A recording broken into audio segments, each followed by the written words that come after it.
Hi guys, Devara trailer చూసారా మీరు? నేనైతే చూసా. మామూలు ఎగ్జైట్మెంట్ ఇంకా లేదు నాకు. అసలు ట్రైలర్ చూసినంతసేపు బా ఏం తీశారు రా బాబు అనిపించింది. కాకపోతే ఎక్కడో నాకు కొడుతుంది సీనా అన్నట్టు అనిపించింది. ఎందుకంటే కొద్దిగా ఆచార్య స్టోరీ లాగా అనిపించింది. నాకు తెలిసి కొట్టాల శివ ఈసారి ఆ పొరపాటు చేయడానికి నాకు డౌట్, నమ్మకం కూడా. ఎందుకంటే అతని పాత సినిమాలు అన్నీ చూశాను నేను. లైన్గా ఏ స్టోరీకి సంబంధం లేకుండా ఉంటాయి. కొద్దిగా డిఫరెంట్గా ట్రై చేస్తాడు.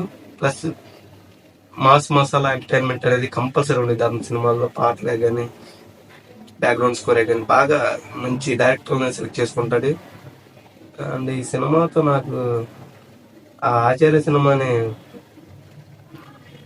పక్కా తీసేసి ఈ సినిమాకు ఒక ట్రెండ్ అనేది సెట్ చేస్తారని నాకు అనిపిస్తుంది. అలాగే ఎన్టీఆర్ రాజమౌళితో తీసిన తర్వాత ఎవరికైనా ఒక ఫ్లాప్ అనేది వస్తుంది. మరి నాకు తెలిసి ఈసారి ఎన్టీఆర్ తప్పించుకుంటారా లేదనేది డౌటే.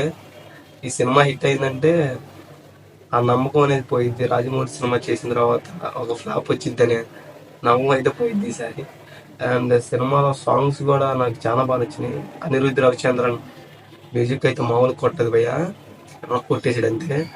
మరి ఎవరు ఫైట్ మాస్టర్ తెలియదు కానీ ఫైట్లు కూడా ట్రైలర్లో చూసినంతసేపు ఏం తీసాడు రా బాబు అనిపించింది. ఆ స్వరచాపమైన ఎన్టీఆర్ కొరడాలని దాంతో వెళ్తా ఉంటాడు. ఆ సీన్ అసలు మామూలు లేదు, నాకు కిర్రాక్ అనిపించింది.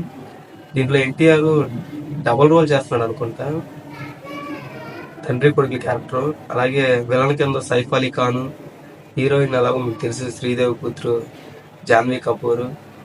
అండ్ ఎన్టీఆర్ అన్నయ్య నిర్మాత కింద ఈ సినిమాని తెరకెక్కిస్తున్నాడు.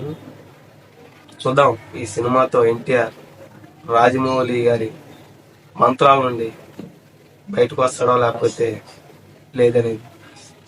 నాకు తెలిసి వచ్చేస్తాడేమో అనిపిస్తుంది. చూద్దాం, ఏదైనా మ్యాజిక్ జరగాల్సిందే. ఒకటి కొరటాల శివకి, రెండు ఎన్టీఆర్కి. చూద్దాం ఏమవుతుందో. సరే, ఈ వీడియో మీకు నచ్చినైతే లైక్ చేయండి, షేర్ చేయండి. అలాగే మీరు ఎన్టీఆర్ అభిమానులు అయితే ఒక లైక్ చేసి కామెంట్ చేసి అలాంటి అండ్ వీలైతే సబ్స్క్రైబ్ చేయండి. Thank you for watching and జై హింద్.